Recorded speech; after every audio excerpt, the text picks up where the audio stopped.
Hello students, good morning. ठीक है, उम्मीद है बेटा आप लोग ठीक होंगे। ठीक है, और आप सभी का स्वागत है आपके अपने यूट्यूब स्टडी चैनल पर। ठीक है, so student, in previous class we study about balanced force. Now we will discuss unbalanced force. इससे प्रीवियस क्लास में आपको बैलेंस फोर्स बताया गया था, तो अब हम डिस्कस करेंगे अनबैलेंस्ड फोर्स।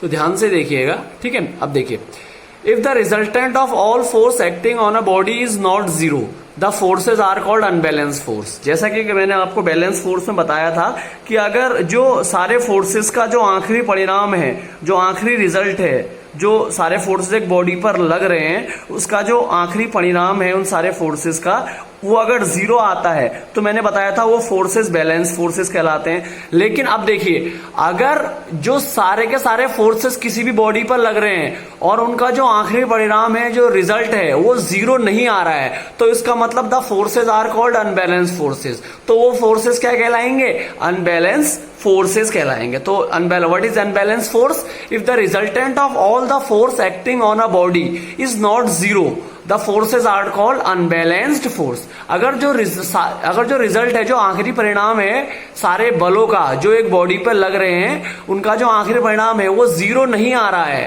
तो इसका मतलब वो फोर्सेस क्या है? अनबैलेंस फोर्सेज हैं। Clear? If the resultant of all the forces acting on a body is not zero, the forces are called unbalance forces. Clear? अब देखिए, when unbalanced forces act on a body, they produce a change in its state of rest or of uniform motion. ठीक है, मैंने आपको previous class में बताया था, जब भी कोई बॉडी बैलेंस फोर्स के एक्शन में होती है तो अपनी वो जो रेस्ट की पोजीशन है, जो स्थिर की पोजीशन है, या फिर यूनिफॉर्म मोशन की पोजीशन है, उसको चेंज नहीं करती है। बैलेंस फोर्स में बताया था। लेकिन अनबैलेंस फोर्स में उल्टा होता है। When an unbalance force act on a body, they produce a change in its state of rest और ऑफ यूनिफॉर्म मोशन। जब भी कोई बॉडी किसी भी बॉडी पर अनबैलेंस फोर्स लगता है, तो वो अनबैलेंस फोर्स उस बॉडी की जो रेस्ट की स्टेट होती है, या यूनिफॉर्म मोशन की जो स्टेट होती है, उसको उसमें बदलाव कर देता है, उसको चेंज कर देता है। ठीक है, अगर रेस्ट की पोजीशन पर है बॉडी और अगर उस बॉडी में अनबैलेंस फोर्स लग रहा है, तो वो बॉडी क्या हो जाएगी?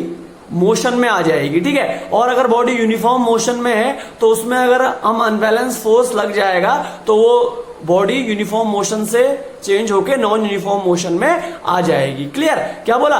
When unbalance force act on a body, they produce a change in its state of rest और ऑफ यूनिफॉर्म मोशन। जब कोई भी अनबैलेंस फोर्स लगता है बॉडी पर, ठीक है, किसी भी बॉडी पर, तो वो चेंज कर देता है स्टेट ऑफ रेस्ट और यूनिफॉर्म मोशन की जो स्टेज है उसको चेंज कर देता है। यूनिफॉर्म मोशन में होगा तो नॉन यूनिफॉर्म हो जाएगा अनबैलेंस फोर्स लगने से, और स्टेट ऑफ रेस्ट में होगा कोई भी बॉडी तो वो मोशन में आ जाएगी। क्लियर? और दैट इज, और उसको आसान भाषा में बोलेंगे, unbalance force can move stationary body और they can stop a moving body. ठीक है, और अनबैलेंस फोर्स क्या कर सकता है? एक स्टेशनरी बॉडी को मूव करा सकता है, ठीक है, और एक चलती हुई बॉडी को रोक सकता है। They can stop a moving body और they can move a stationary body. Clear? ठीक, अब देखिए नेक्स्ट एग्जांपल देता हूं। A game of tug of war is a great way to illustrate an unbalance force. ठीक है, टग ऑफ वॉर का जो गेम है, रस्सी दोनों तरफ से खींचने वाला जो गेम है, वो बहुत अच्छा एग्जाम्पल है अनबैलेंस फोर्स को समझाने का। देखिए, if the player on one side of the rope, if the players of one side of the rope uses more force than other side, अगर एक साइड के प्लेयर, जो रस्सी के एक तरफ के जो खिलाड़ी हैं, वो ज्यादा फोर्स लगाए, ज्यादा बल लगाएं, किसके? दूसरे साइड के खिलाड़ियों से, they will win the game. ठीक है, वो गेम जीत जाएंगे। तो ये क्या हो गया? ग्रेट एग्जाम्पल है ना अनबैलेंस फोर्स का। देखिए, अगर दोनों तरफ से एक समान फोर्स लगेगा, एक जैसा बल लगेगा, तो कोई भी नहीं जीतेगा। लेकिन अगर एक तरफ से ज्यादा फोर्स लग गया और दूसरी तरफ से कम लग रहा है, तो फोर्स क्या है? अनबैलेंस है। तो जो जहां से ज्यादा फोर्स लग रहा है वो टीम जीत जाएगी। तो फोर्स क्या हो रहा है? अनबैलेंस हो रहा है ना। तो ये एग्जांपल है किसका? अनबैलेंस फोर्स का। ठीक है, और दूसरा भी है। और इफ, इसी टग ऑफ वॉर में, if one of the team suddenly release the rope, अगर एक टीम, दोनों टीमों में से एक टीम ने सडनली क्या कर दी? रोप को छोड़ दिया, रस्सी को क्या कर दिया, छोड़ दिया, तो जो अनबैलेंस फोर्स लगेगा दूसरी टीम पर, अब देखो एक टीम ने रोप छोड़ दी तो दूसरी टीम में क्या लगेगा, अनबैलेंस फोर्स क्या हो गया, अनबैलेंस हो गया, ठीक है। तो दूसरी टीम पे अनबैलेंस फोर्स लगेगा और दूसरी टीम है वो क्या हो जाएगी, पीछे की ओर को गिर जाएगी, इट फॉल बैकवर्ड, वो पीछे की ओर को गिर जाएगी। क्यों, क्योंकि उसमें अनबैलेंस फोर्स आ गया, क्योंकि वो तो पूरी तरीके से फोर्स लगा रहा था, लेकिन दूसरे वाले ने बिल्कुल भी फोर्स लगाया, छोड़ दिया, तो वो क्या हो जाएगी, उसमें अनबैलेंस फोर्स लगेगा और वो क्या हो जाएगा, वो जो दूसरी टीम हो गिर जाएगी पीछे की ओर को, ठीक है। तो ये एग्जाम्पल है अनबैलेंस फोर्स के। तो उम्मीद है आपको समझ में आ गया होगा अनबैलेंस फोर्स, ठीक है। अब आप घर में भी करके देख लेना इसको, आप अपने भाई के साथ या अपनी बहन के साथ, ठीक है। क्या करना, दोनों एक तरफ से क्या करना, अपनी बहन को बताना कि ना हम दोनों क्या खेलते हैं, खींचने वाली खेलते हैं, कौन किसके पाले में एक दूसरे को ला सकता है, ठीक है। अब आपकी बहन या आपका भाई भी ताकत लगाएगा, आप भी ताकत लगाओगे, ठीक है। तो सडनली आप क्या करना, पूरी ताकत छोड़ देना, उसका हाथ छोड़ देना, वो देखना पीछे की ओर को, बैकवर्ड की ओर वो गिर जाएगा, तो उस पर क्या लगा, अनबैलेंस फोर्स लगा, इसके वजह से वो पीछे की ओर वो गिर गया, ठीक है। करके देखना, it is an example of unbalance force, ठीक है। लेकिन चोट पटक ना लग जाए, इसका भी ध्यान रखना, ठीक है। अब देखिए, अब कुछ इंपॉर्टेंट बातें अनबैलेंस फोर्स के बारे में बात करनी है। When an unbalanced force act on a body, it produce motion in the body. याद रखना, जब भी अनबैलेंस फोर्स किसी भी बॉडी पर लगेगा, वो क्या प्रोड्यूस करेगा, उस बॉडी में मोशन क्रिएट करेगा। क्या क्रिएट करेगा, उस बॉडी में मोशन क्रिएट करेगा, ठीक है। दूसरी बात, an unbalance force can also stop a moving body, ठीक है। एक जो अनबैलेंस फोर्स है वो मूविंग बॉडी को रोक सकता है, एक अनबैलेंस फोर्स एक चलती हुई बॉडी को रोक सकता है। Important point. Third, if there were no unbalance force of friction and no air resistance, a moving bicycle would go on moving forever, ठीक है।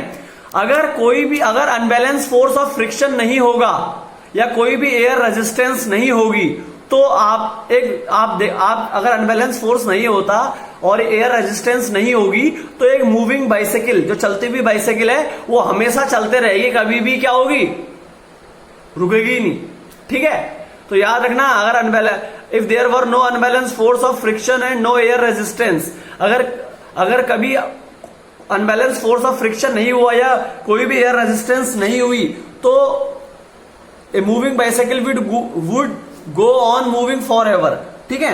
एक मूविंग बाइसाइकिल है, वो हमेशा के लिए चलते रहेगी। और ऐसा ही होता है कार्ट का।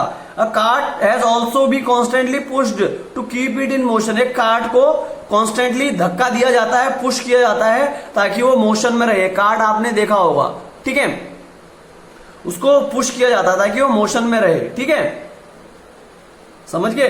तो इन सारे डिस्कशन से हमें ये पता लगा कि body will continue to move in a uniform speed unless act upon a unbalance. एक बॉडी जो है यूनिफॉर्म स्पीड में मूव करते रहेगी जब तक उसमें अनबैलेंस फोर्स ना लगे, ठीक है। और ये बहुत बड़े साइंटिस्ट है गैलीलियो ने भी कहा है कि object move with constant speed when no force act on them.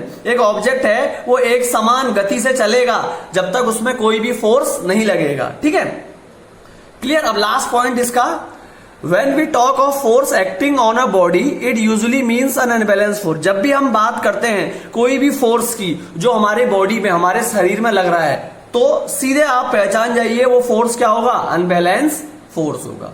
कोई भी फोर्स जो हमारी बॉडी पर लगता है वो अनबैलेंस फोर्स होता है। क्या होता है, अनबैलेंस फोर्स, ठीक है। तो ये आज का सेशन था, उम्मीद है आपको ये सेशन पसंद आया होगा, ठीक है। और वीडियोस आप देख रहे होंगे, ठीक है। और वीडियोस नहीं देख रहे हो मत देखो, पछताओगे, ठीक है। मत देखो वीडियो, मैं नहीं कहता वीडियो देखने को, हमारा काम बनाना है, हम बनाएंगे वीडियो, हमारा काम पढ़ाना है, हमारा काम मार्गदर्शन करना है, आपको दिशा दिखाना है, हम दिखा रहे हैं। आप उस रास्ते में नहीं चलना चाहते हो, आप उस दिशा में नहीं जाना चाहते हो, तो वो आपकी चॉइस है, ठीक है। हम सिर्फ दिशा दे सकते हैं। तो वीडियो नहीं देख रहे हो मत देखो, कोई बात नहीं। अब मैं कह के थक गया, ठीक है, अब मैं भी नहीं कहूंगा, तो नुकसान तुम्ही को होगा जब एग्जाम में आएंगे क्वेश्चंस, ठीक है। तुम सोचोगे कि हम 8th की तरह रट लेंगे क्वेश्चन आंसर, नहीं, 8th में जरूरी नहीं है कि जो टॉपिक इंपॉर्टेंट है, जो ब्लैक से लिखा हुआ है वो ही आए, इसीलिए डिटेल में बेसिक बताया जा रहा है। वो कहीं से भी कुछ भी पूछ सकता है। तो जब एग्जाम में आएगा, पढ़ा नहीं होगा, ठीक है, जितना थोड़ा बहुत रटा होगा एग्जाम में आएगा, नहीं आएगा तुम लोगों को, फिर मुंह देखोगे,